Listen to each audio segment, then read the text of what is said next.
This is part 3 of 2 architects sharing on King and Phillip, a high-rise residential project in the Sydney CBD designed by fjcstudio a few years ago. Hi, I'm Andrew. I've been working as an architect for 25 years and I make websites and now YouTube videos. If you missed the earlier episodes, I'll try and make them flash up as links in the upper corners. I enjoy taking walks, learning new things, and not taking myself too seriously as we film these videos. If you're an architect or in a related profession and have an idea of a video collaboration, feel free to let me know in the comments. King and Phillip has several unique features. In this episode 3 of 3, we cover the lobby, the roof, public art, and the process and the team. So hope you can sit back, relax, and enjoy. And if you like this type of content, please like and subscribe. The timber leaf goes into lobby, and then there's this mirror both sides, which makes it look like an endless forest. I feel that called the value management. Huh? I feel that called the value management. You don't have to build this many. Oh, yes. Because But I remember a little bit of a design breakthrough when I was doing a lobby. Had the frame coming down on one side, and then the next module, I've had the frame coming down the opposite side. So when you do the endless mirror, it looks like quite a complex array of tree forest. But the module actually becomes a lot smaller as well, doesn't it? Because It's smaller module. because the lobby's so tight. Yeah, so the lobby module is 1800. Yeah. And it's amazing what you can do in 1800. And it's really tight lobby for a project like this. Normally they're like 22, 24, 26, but like on the floor, like it was less than 1800. It was like 17 something, I think, 1750. Minus wall finishes. Yeah. Well, something around 17. Oh, we had to do a bit of I think the floor was a bit less, and then we tried to push the mirror right up against the concrete. So you get the 1800 at the top. And then we had to incorporate services like air conditioning, fire services, lighting. And I remember there's a transition point that goes from the 1800 module to the, I think, 3600 module. I forget, 36 or 3300 module on this side. And then there was this big arch that blends in the two modules. It's such a compact site, like everything's so compact into one tiny little side. You've got a triplex transformer in the basement, you've got car lifts, but we have 2 car lifts. We had turntable for MRV, a bigger and larger vehicle, and then we had like even on that, the curve in the lobby is to clear some of this basement's clearances way through. It was tough. It's like the size of a suburban house, but extruded up. And then we have stories. And then we've got retail, we've got communal space, we've got commercial space, and then we've got penthouse at the top with like slanted roof. Chamfering lift overrun was pretty tough too. I've chamfered lift motor room before, but actual lift overrun was like tough. That to me, because I'm slightly removed from the process, I just think, because we've achieved it, we should do this on every project. But what was the actual process like to get that approved? Talking over the same thing a million times.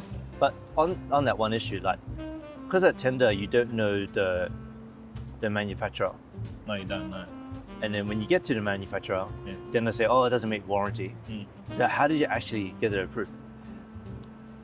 Well, you've got builders screaming in the background a lot, shouting at the contractor. And if you don't do it, you're not going to get a job.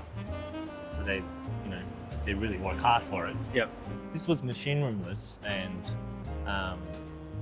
chamfering lift overrun was like that was a lot of work with the actual lift manufacturer, because you have to dimension every little bit.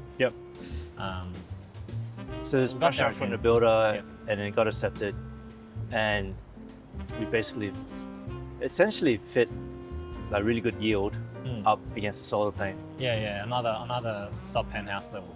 I remember this site, because the solar plane is not perpendicular to the roof form. It's quite complicated because you've got your louvers coming down. But the form is actually twisted. That's right. And then you had to also discontinue the louvers for the view. Yep. Because you didn't want to, obstruct the view from the penthouse levels. I remember setting those out at a design stage. Yeah. That was hard as well. But that was one of our proposals during competition. Yep. We kind of offer that. Yep. So we had to make it work. Yep. I think it was one of the reasons why we probably have won it, because we had to slant the roof and we could fit another, 2 apartments in there. Yep.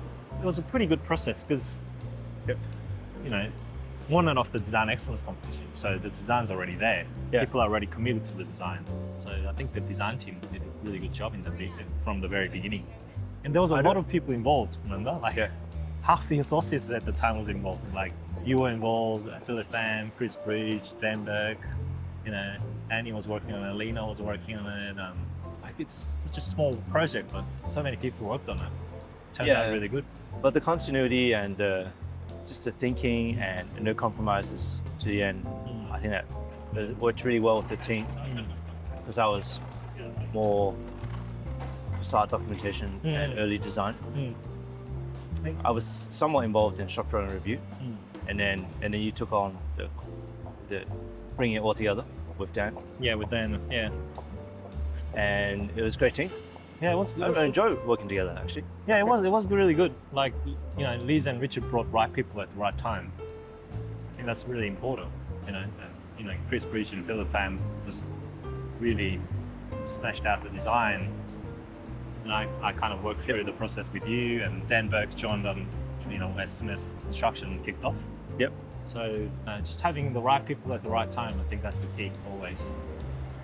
Yeah, I also like it because it had some level of R&D to it. The facade had elements which you don't normally see in a residential building, and it wasn't just a superficial add-on. They were fully integrated in terms of the slickness of the slab edge cover required service coordination, like the horizontal louvers to go through. I remember even from a construction stage, because of the way that had to use the props, they had to manage the locations of all the facade brackets. And as the facade was a hit-miss, each level was a different layout. There's a lot of coordination involved in making sure that everything fit, not only in the final state, but also during construction. Yeah, it worked out really well.